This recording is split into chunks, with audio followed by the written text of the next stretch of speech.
Two driveways, two cars. One of them cost $4,000. The other one cost $60,000. Only one of those men is a millionaire, and it isn't the one you're picturing. You moved onto Larkspur Court in early spring, the same week as the guy across the street. Wayne, same year, same starting salary. 54 grand, give or take, because you compared pay stubs once at a block party and laughed about how close they landed. Same size house, same mortgage rate, same two-car garage neither of you ever actually parked a car in, because who does? The starting line was even, perfectly even, except it isn't. You pulled into your driveway that first week in a 7-year-old sedan, paid off in full, $4,000 cash. A small dent in the rear bumper you never got around to fixing. Wayne pulled in 3 days later in something new. Something that still smelled like the dealership, that new car smell they spray in a can now if you want it to last. $60,000, financed over 6 years. $860 a month, before the extended warranty he added at the last minute because the finance guy asked twice. He waved from his driveway. You waved back. Nobody thought much of it. People buy what they can afford, or what they believe they can afford, which isn't always the same thing, and usually takes years to find out which one it was. You didn't think about that truck again. Not really. Not for a long time. But here's the thing about a starting line.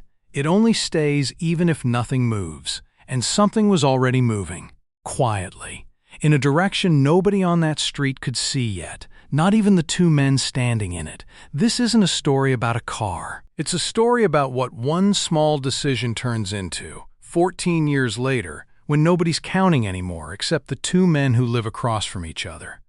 One of them still drives that same sedan. The other one is still making payments, on a different truck now, then another one after that. 3 years in, Wayne traded the truck. Not because it broke down. It ran fine. He just wanted the new body style, the one with the bigger screen on the dash and the running boards that lit up at night. He rolled the old loan into the new one. Nobody does the math on that at a dealership. The finance guy doesn't bring it up, either, and Wayne never asked. That same spring, your sedan needed a repair. A cracked bumper mount. The kind of thing that costs $300 to fix properly, maybe a little less if you shopped around. You looked at it for a minute in the driveway, keys still in your hand.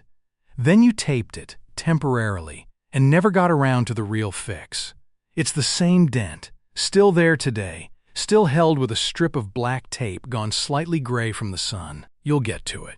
The $300 you didn't spend went into a retirement account instead. Not really a decision. More like a habit that started small and never asked permission to keep going.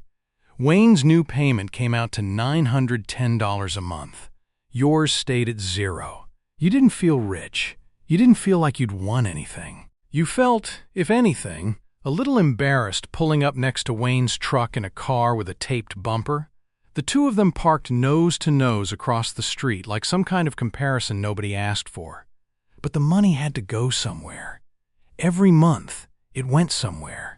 His went to a bank that financed a machine losing value the second he drove it off the lot. Yours went into an account that didn't care what the neighbors thought, or notice, or exist to anyone but you. Looking back, that was the fork. Not the car itself. The car was never really the point. It wasn't about the car at all. Money doesn't announce itself. It just sits there, in a statement nobody reads carefully, doing what it does, whether you're paying attention or not. By year 5, your account had grown past the number you'd put into it, not because you'd done anything clever. You just kept feeding it the same way, every 2 weeks, and let it run without checking it much.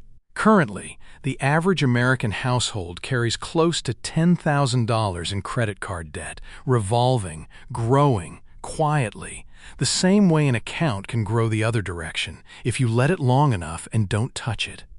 Wayne didn't carry credit card debt. Not really. He had something worse, in a way. Debt that came with a monthly payment so normal-looking it never felt like debt at all. A truck payment. A boat he was already circling in his head before he'd even bought it. A kitchen remodel that started as new countertops and ended up as new everything, cabinets included, because the contractor said they'd clash otherwise. You, meanwhile, were doing something almost embarrassingly boring. Same account, same contribution. Same 7-year-old sedan, now going on its 10th year. The check engine light coming on once that summer for something that turned out to be a $40 sensor and an hour of your own time in the driveway. Nobody envies a man driving a car like that. That was sort of the point. You weren't trying to look poor. You weren't trying to prove anything to Wayne or anybody else on the street. You just weren't spending money to announce that you had it. And the account kept doing what accounts do when you leave them alone long enough. It added money you never touched. Some years it added more than you'd put in yourself, without a single decision on your part. That part's hard to picture from a driveway. Wayne's boat, though, that everybody could see. Year 8. Wayne bought the boat. 18-footer, aluminum hull, a dent already in the trailer fender before he'd even backed it down a ramp. He parked it in the driveway, angled just right, so it caught the morning light through your kitchen window every day for a week straight. People stopped to look. A couple neighbors asked him about it at the mailbox, and you heard him say the word, "finally," more than once. He liked that part. You could tell. That same year, a guy from your old job called with an opportunity. A truck of his own, actually. A work truck, a side business hauling equipment on weekends, decent money if you didn't mind the early mornings and the hours. It would have meant a loan. A new truck, a bigger one than Wayne's, something that would have looked good parked next to that boat, if you were keeping track of that kind of thing. You thought about it for maybe a week. You even sat in a dealership lot on a Saturday, not going in. Then you said no. Not because the math was bad. The math was fine, on paper. But it would have meant a payment again, a real one, after years of not having one. You didn't know the number yet. Not really. You just knew you didn't want a payment more than you wanted a truck. So the sedan stayed. The dent stayed. The account kept doing its quiet work in the background, unbothered by any of it, uninterested in what anybody thought. Wayne's boat sat in that driveway for most of the summer, used 4 times, as far as you could tell from across the street. By September, it needed a new battery and a cover. $70, small stuff, the kind of thing nobody budgets for, because nobody budgets for a boat, honestly, in the first place. You didn't say anything about it. You weren't keeping score. Or maybe you were. Just not the score anybody driving past could see. 2 driveways, 2 directions. Nobody watching from the street could have told you which one was working. Not yet.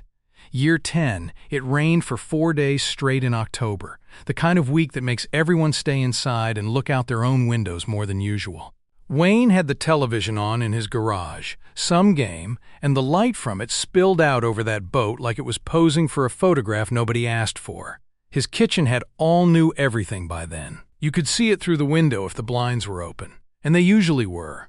New cabinets, some kind of pendant lighting over the island. The whole thing lit up like a showroom on a street where every other house went dark by 9. You stood at your own sink for longer than you needed to, plates already done, water still running for no reason. You weren't jealous, exactly. It wasn't that simple. You just wondered, for the first time in a while, if you'd gotten it backwards. If the boring account and the taped bumper and the sedan with 140,000 miles on it were adding up to a life, or just adding up to numbers nobody would ever see, including you, most days. Nobody throws a party over a retirement statement. Nobody stops at your mailbox to ask about your index fund. Nobody's ever going to. There's a specific kind of quiet that comes from doing the right thing for a long time without anyone noticing, and it doesn't always feel like winning. Some nights it just feels like being overlooked, like you took the long way somewhere everyone else already arrived. You thought, briefly, about what a boat would even feel like. You didn't want one. You were fairly sure of that. But you wanted, just for a second, to want one, to have that kind of certainty about what would make you happy.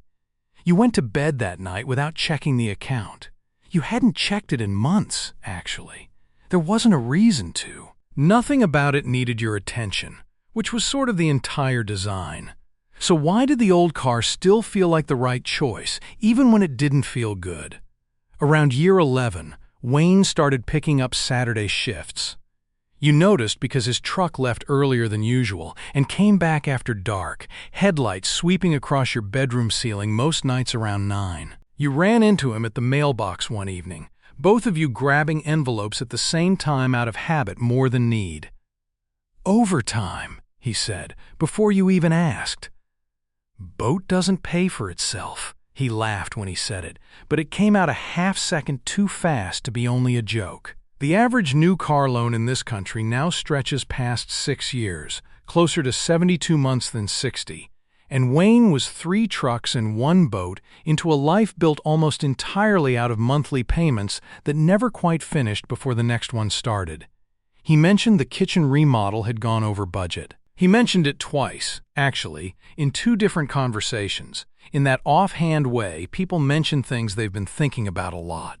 Somewhere in there, he said something about refinancing the house, just to clean things up, and then changed the subject to the game he'd missed the score of. You didn't say much back. There wasn't much to say. That wouldn't have sounded like gloating, even if that wasn't the intention. You told him the sedan needed new brake pads soon. It felt like the only honest thing you had to offer. That was the first time in 11 years it occurred to you that the boat, the trucks, the kitchen, all of it might have been less a sign that Wayne was ahead, and more a sign that Wayne needed everyone, maybe including himself, to think he was. You still didn't know the number, not the real one. But something in the way he said "doesn't pay for itself" stayed with you longer than it should have. The way an offhand comment sometimes does when part of you already suspects it's true. 2 winters later, on a Tuesday night that felt like every other Tuesday night, you sat down at the kitchen table and finally added it up.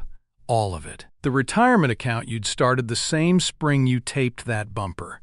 The brokerage account you'd opened almost by accident 8 years earlier after a coworker mentioned it once at lunch. The house.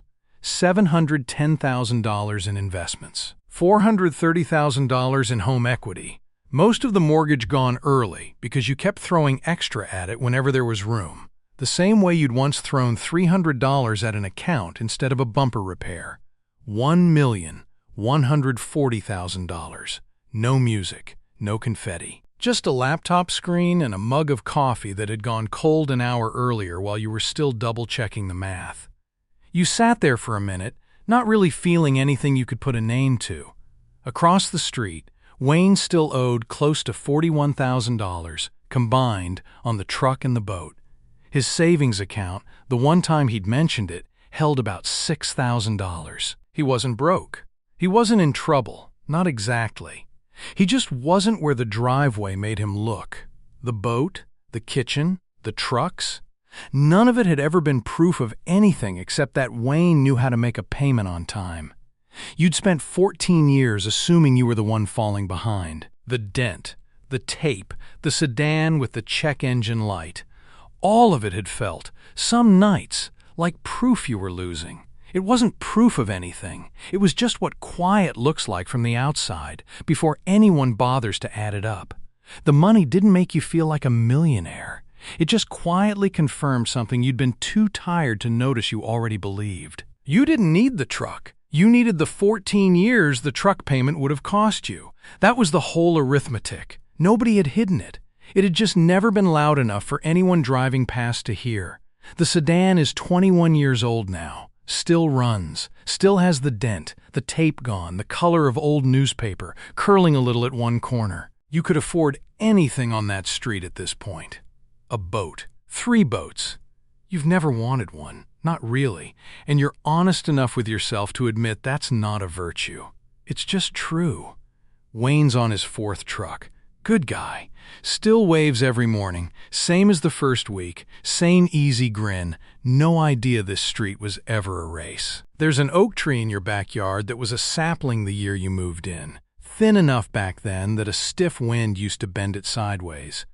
Nobody remembers planting it, exactly. It just grew. A little every year, while everyone on the street was busy looking at driveways instead of backyards. That's most of what building something quietly actually looks like.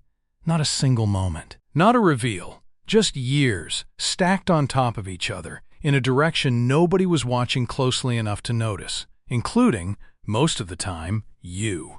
2 driveways, 2 cars. One of them cost $4,000, and it's still out there, dent and all, parked in the same spot it's always been parked in. The other one's been replaced 3 times, and it's still not paid for. Real estate agents say curb appeal sells a house. Nobody ever mentions what a driveway sells, quietly, to the person standing in it every single day. So the next time you're standing at your own window, watching someone else pull up in something newer, ask yourself what you're actually looking at: the car, or the 14 years it took to buy it outright.